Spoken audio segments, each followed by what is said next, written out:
Շնորհակալություն, ես մտածում եմ ընդամենը տեքստը իհարկե կարծում եւ լրացումների եւ ինչ որ քննարկելու առիթներ կունենանք, բայց քանի որ մենք բոլորս հավաքվում ենք այսօր այս կարևոր հարցով, ես օրինակ համաձայն եմ իմ գործընկերոջ հետ պարոն Քոչարյանի հետ, որ իրականում երբեք կարծում եմ ոչ հանրային հեռուստաընկերությունը հանրային հանձնաժողովին առանձնապես բանտեղ չի դրել։ Այս նոր չի, վերջի 20 տարին է բանը, ասենք, լուրերը երբեք բանտեղ չեն դրել հանրային հեռուստաընկերության առանձնապես տնօրինությանը, որտեղ միշտ տենց ուղիղ աշխատել են, հիմա նույնը կրկնվում է շատ ավելի տենց վատ տարբերակով, բայց այստեղ ես մի քիչ նաև կուզեմ ավելացնել մի բան, նաև ռադիոյի հետ կապված, այստեղ որպես եւ քաղաքային պլանավորող, որ այստեղ շատ ստրատեգիական հարց է, շարժելով մեր ընդհանրապես վիճակը, չգիտեմ, ասեմ նախապատերազմական կամ որ ընդհանրապես այդ որ ասում են հիբրիդային պատերազմի ամենակարևոր դրույթներից մեկը նաև ռադիոն է։ Մենք ունենք իդեալական այդ ժողովրդական լեզվով ասած պատեր ռադիոն, որ այդ ռադիոն վերջին դեպքերը Իսպանիայի եւ Պորտուգալիայի հոսանքազրկումները որ եղան, մարդիկ մոբիլիզացվեցին ընդամենը հանրային ռադիոյի շնորհիվ, մի քանի ժամվա եւ այդ մի օրվա այդ մեծ, չգիտեմ, երևի ծանոթ եք, ել չեմ ասում տարբեր առիթներով, այսինքն մենք պետքա պարտադրենք, որ մեր այդ ռադիոն մի քիչ գոնե կարողանանք բերել, որտեղ իրականում նայում ես հին հաղորդումներ եւ նոր հաղորդումները բավականին որակյալ են։ Ես որոշակի որտեղ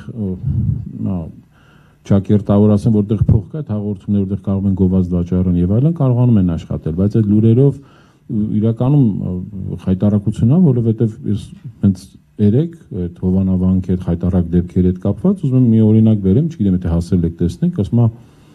ՀՄԷԿ-ի լրագրողը, ես չհասկացա ինքը ցիտում էր այդ կարգալույց ընկերոջը, ասում է ՀՄԷԿ-ով, ասում է եւ վարչապետի ներկայությունը նշանակում է, որ Աստված շարունակում է խոսել ժողովրդի հետ։ Դա գնում է հանրային հեռուստաընկերությունով։ Ես անկեղծ չգիտեմ, մենք Տիկին Ալավերդյանի հետ պատվերը ժամանակին աշխատել ենք Մարդու իրավունքների պաշտպանի աշխատակազմում եւ այն ժամանակ մենք քննարկում էինք եւ ես ինքը Շվեդիայում քննարկումն եմ ունեցել Շվեդիայի պրեսոմբուդսմենում, հենց պրեսոմբուդսմենի գաղափարը նա էր, որ նման բաների հետևից դա գնա հենց պրեսոմբուդսմենը։ Ես առաջարկում եմ կարող ենք ավելացնել պրեսոմբուդսմենի ինստիտուտը, որ պրեսոմբուդսմենը օրինակ Շվեդիա օրինակով կներեք որոշ բաներ հնարավոր շփոթեն, բայց մենք կարող ենք ուսումնասիրենք այդ մեր խումբը, որ կկազմվի, օրինակ թեր տպագրողների միություն կար, ժուրնալիստների միություն, ինչ որ հրատարակիչներ, տարբեր միություններ, այլ մարդկանցով որոշեն, որ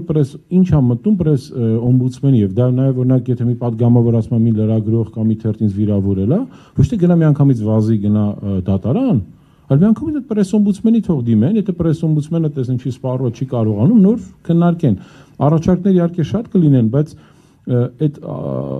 մենք ժամանակին ես մենակ ասեմ մեր կուսակցությունով հաղթանակ կուսակցությունով մայիսին, երբ որ մայիսինի դեպքերից այդ եւս մյուս տխրահրճակ Արծրունը գնացել էր մայիսին ասում էր եւ արդարփորձում էր քարոզել ֆաշիզմը կամ արդարացնել այդ ֆաշիզմը եւ ասում էր այդ հայրենական մեծ պատերազմի այդ մեր 300,000 նահատակների մեր ընդհանրապես այդ ինչքան վատ լույսի ներքո այդ ամբողջը տարվեց, մենք հրաժարվեցինք որևէ կերպ մասնակցել հանրային հեռուստաընկերության քննարկումներին, մինչև օֆիցիալ ներողություն չխնդրեն։ Իսկ դա ընդհանրապես կապ չունի Հայաստան-Ռուսաստանի հարաբերությունների հետ, չգիտեմ, սիմպաթիաների հետ եւ այլն։ Բայց դա չի կարելի, այսինքն դրանից հետո որևէ մեկ անգամ թեթև ներողություն, չգիտեմ, ազգային ժողովում,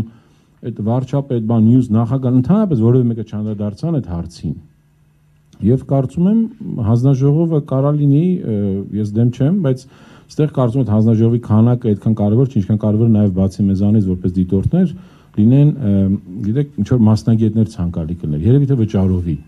մի բանը լիներ, որտեղ հիմա այդ ստրատեգիական կոմունիկացիայի մասնագետներ կան շատ ուժեղ, այստեղ շատերին ձեզ լավ կարող է իմանալ, չգիտեմ, PR-ի մասնագետներ, էլ չեմ ասում ամենակարևորը վճարովի մոնիտորինգ լինի, որ այսօրվանից հետո իրանք մի քիչ ձգվեն եւ բնականաբար համաձայն են, որ Եվրոմիության հետ գնանք բոլորով, կանչենք բոլոր դեսպաններին Եվրոմիության, ասենք դուք համաձայն եք, որ օրինակ ես ինչ կոնկրետ օրինակը արդարացնում ասում, եթե լավ կարող է լավ լիներ Հայաստանի համար Հիտլերը հաղթեր, օրինակ։ Ոնց է կարծում սրան, չգիտեմ, մեկը մի օր Կադիրովին է գովում, մեկը սրանա, այդպես բաներ պետք է լինի ու ամբողջը հմեկով, մենք պետք է հասկանանք դրա պայմանը ոնց անելու։ Շնորհակալություն։